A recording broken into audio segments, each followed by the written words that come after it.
اقامت کے شروع میں کھڑا ہونا، اس کا کیا حکم ہے؟ چنانچہ صفیں سیدھی کرنے کے لیے اقامت شروع ہونے سے پہلے کھڑا ہونا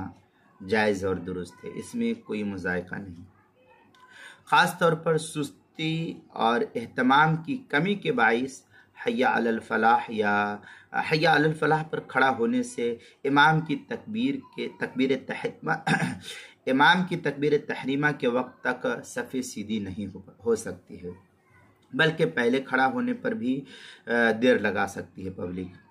مقتدی۔ اس طرح اقامت اور امام کی تحریمہ میں فاصلہ ہو جاتا ہے،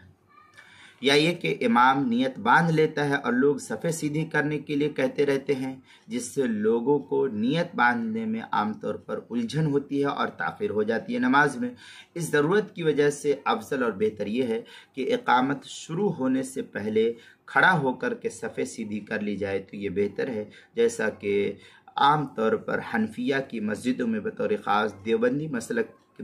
مکتب فکر کے مساجد میں ایسا ہی ہوتا ہے عام طور پر۔ چنانچہ عمدۃ القاری کے اندر ہے وقد اختلف السلف متى يقوم الناس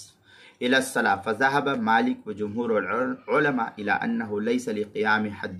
ولكن استحب عامتهم القيام إذا أخذ المؤذن في الإقامة۔ یہ عمدۃ القاری کی عبارت ہے، جلد نمبر 2 صفحہ نمبر 322، باب متى يقوم الساعة إذا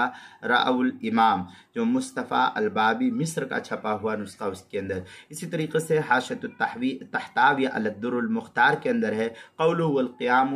لإمام ومؤتم مسارع لامتثال امرہ والظاہر انہ احتراز عن التاخیر۔ اس طریقے کے الفاظ حاشیۃ التحتاوی علی الدر المختار جلد نمبر 1 صفحہ نمبر 215، کتاب الصلاۃ باب صفت الصلاۃ، جو دار المعرفہ بیروت کا چھپا ہوا نسخہ اس کے اندر۔ اسی طریقے سے نماز کے مسائل کا انسائکلوپیڈیا اس کی جلد نمبر 1 صفحہ نمبر 111، حروف تہجی الف عنوان ہے اقامت کے شروع میں کھڑا ہونا، اس کے تحت جو ہے اس مسئلے کی تفصیل نقل کی گئی، وہاں دیکھ سکتے ہیں۔